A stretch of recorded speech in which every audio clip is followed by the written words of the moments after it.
Guys, so today, since a lot of people been asking me, I'm going to show you guys how I make my jollof rice. First, I have this is some smoked mackerel that I'm going to use in there. This is optional. Some people use chicken, beef. I'm also going to put some goat meat in there, but this is mackerel. I have here some Maggi cubes. This is chicken cubes. I have some plum tomatoes, some fresh thyme, garlic cloves, red onion, yellow onion or white onion works fine too. Here I have some fish powder, my bay leaves. This is all-purpose seasoning, the tomato paste, ground ginger. I also have some fresh ginger that I'm probably going to use instead of this, but this is totally fine if you don't have fresh ginger. This is some adobo. Now, you would usually use a Scotch bonnet pepper is what I usually use, but I ran out, so I'm going to try to put some of this in there. This is just for the spice that I got from the African market. I have green bell pepper.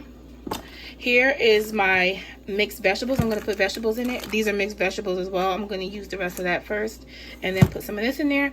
And then, of course, your rice. I use jasmine rice for mine. Some people use like the parboiled rice, but I don't know how that's going to come out. I use jasmine rice or basmati rice. And that is basically it. Oh, yeah, and a little bit of oil you're going to need. So this is it. And then I'm going to show you guys what I do first. So first I'm going to cut up my veggies. I took the plum tomatoes and cut this top part off, and then what I do is kind of dig out the middles to get all that gooey stuff out. I don't need the seeds. I don't use the seeds, and I just use this. And I put these into the blender, which I'm going to show you. So in my blender, I put all of the tomatoes in there. I put a little bit of the green bell pepper and a nice little chunk of fresh ginger. I'm going to blend that all up. Oh yeah, so I put garlic in there too. So I'll add the garlic. Okay, so I have my pot on, and I added a little bit of oil to the pot, and I just added my onions in there. And I'm just gonna let these cook a little bit until they're a little translucent before I add anything else. Once your onions are a little cooked, they softened up a little bit, I'm going to add in my tomato paste. A nice spoon of that.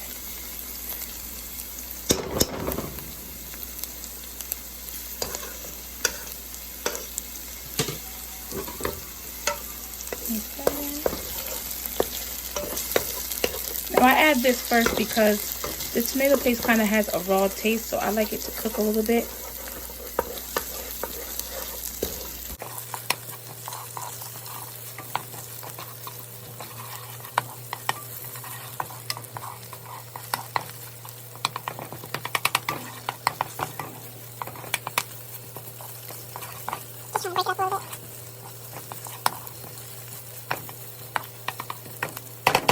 So once that's cooked down for about 3 minutes, I have all of my blended tomatoes, peppers, and everything that I blended earlier.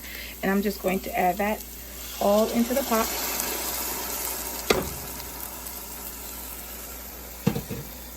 And mix it up really good.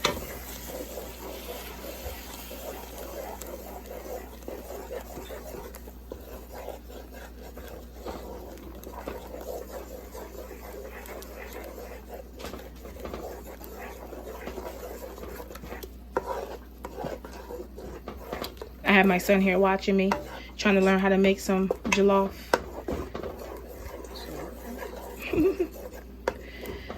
Okay, so get that all mixed in. I'm gonna leave that to boil up maybe another 3 minutes. So now what I'm gonna do is kind of start seasoning. So you're gonna need what I'm gonna use is I have some goat meat boiling back here. I'm gonna use the broth from this goat meat and pour it in here. If you don't have that, or if you're not boiling anything on the side with it, you can just buy chicken broth, beef broth, whatever broth, and use that. Or you can get a chicken bouillon cube, mix it in with some warm water, and that'll make a nice stock too. So those are 3 different options that you can do, and you can choose whichever one.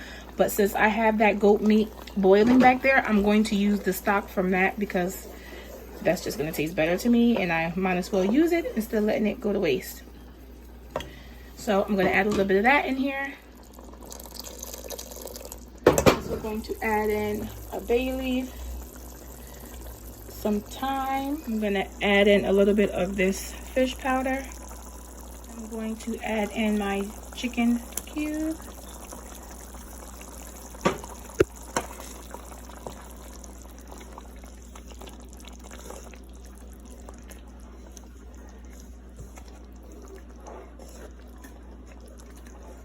Now guys, this is the sauce for the jollof. So you want to make this nice and flavorful, because however this tastes is how your jollof rice is going to taste.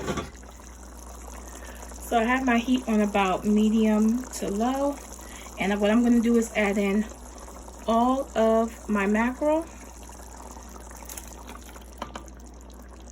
I took all the bones out of this mackerel, or just as much of the bones as I can get out of the mackerel, just because I'm not trying to be biting into bones when I'm eating. I'm just trying to get to it. And you guys can break the mackerel up, but I kind of like to leave it in little chunks. I don't like it broken up too much, and plus when you stir it, it's going to break up as well anyway. So I'm going to let that come back up to a boil. So now what I'm going to do is add in a little bit of the powdered pepper. Now this is going to be very spicy, so this is optional. You add as much or as little as you want, depending on your tolerance level. I'm also going to add in a little of my adobo, just a little. And I'm going to add in my canned veggies now. Canned veggies are also optional, but I really like it in there. I'm just going to use the rest of this.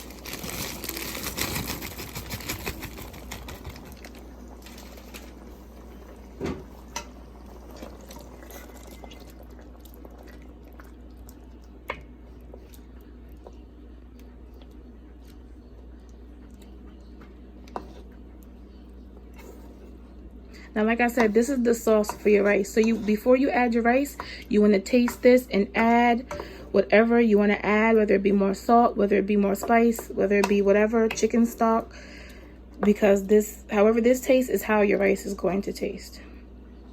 So now I tasted it a little bit, and now is when I'm going to add in my salt. Salt to taste, however you like it.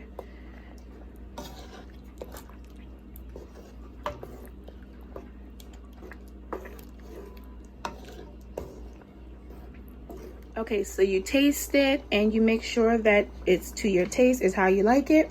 And now is when I'm going to add my rice. A lot of people wash their rice before they add it, but I don't. So that's up to you. You can wash it or you don't have to wash it. So I'm just going to eyeball this. I add it little by little and stir so that I can make sure I'm not adding too much.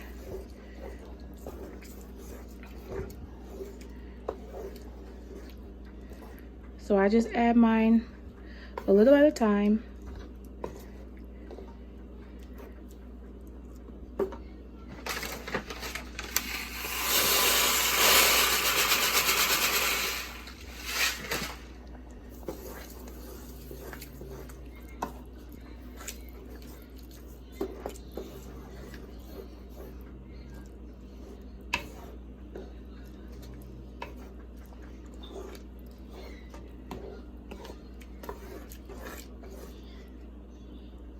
I think I'm going to add just a little more.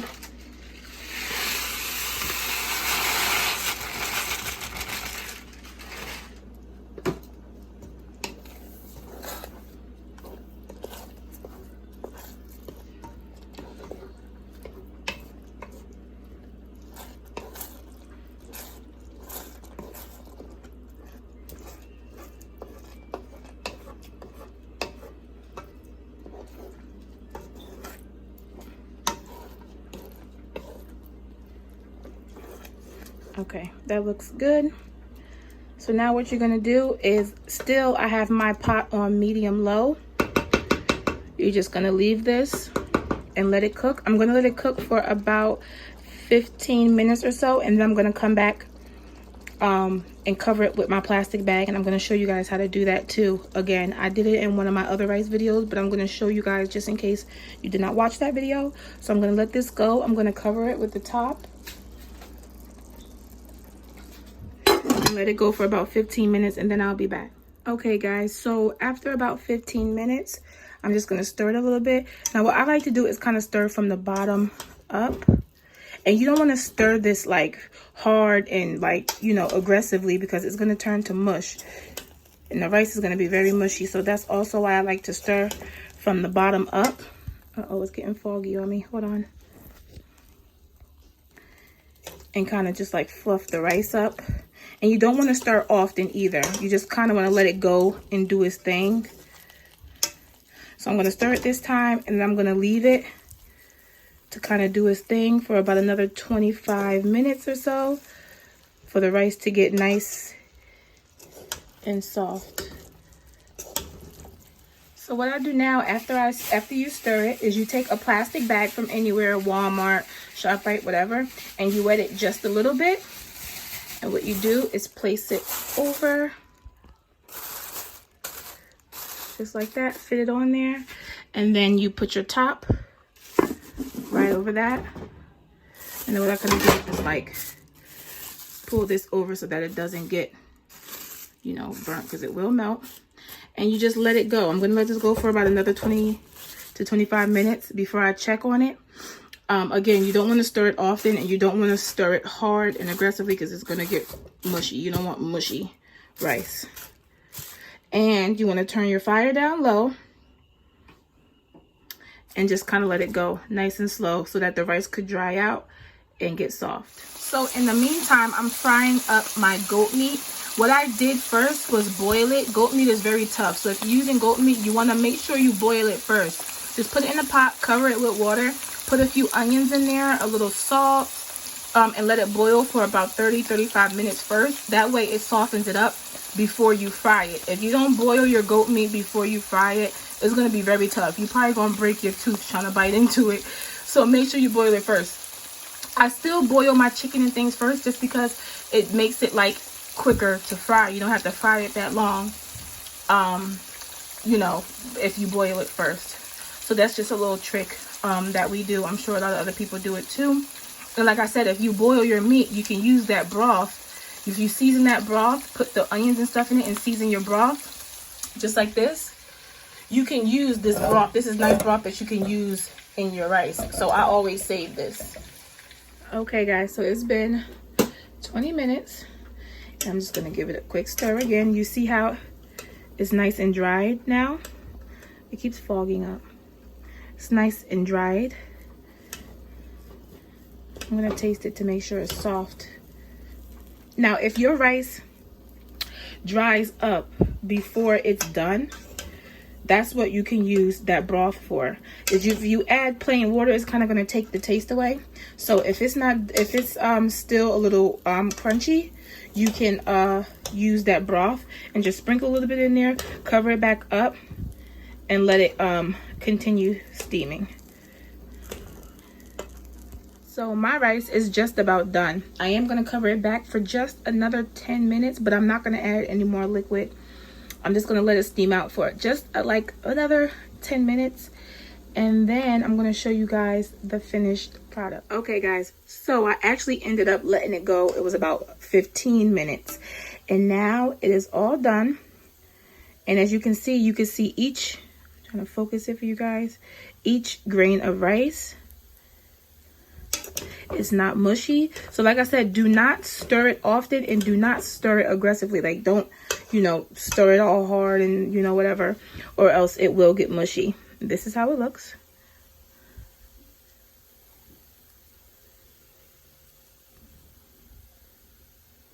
So like I said, you use the meat of your choice. You put the spice level, how you like it. And that's basically it. So if you guys try this recipe out, let me know. If you guys have any questions, you can put it in the comments and I will answer them. And I'll see you guys in the next video.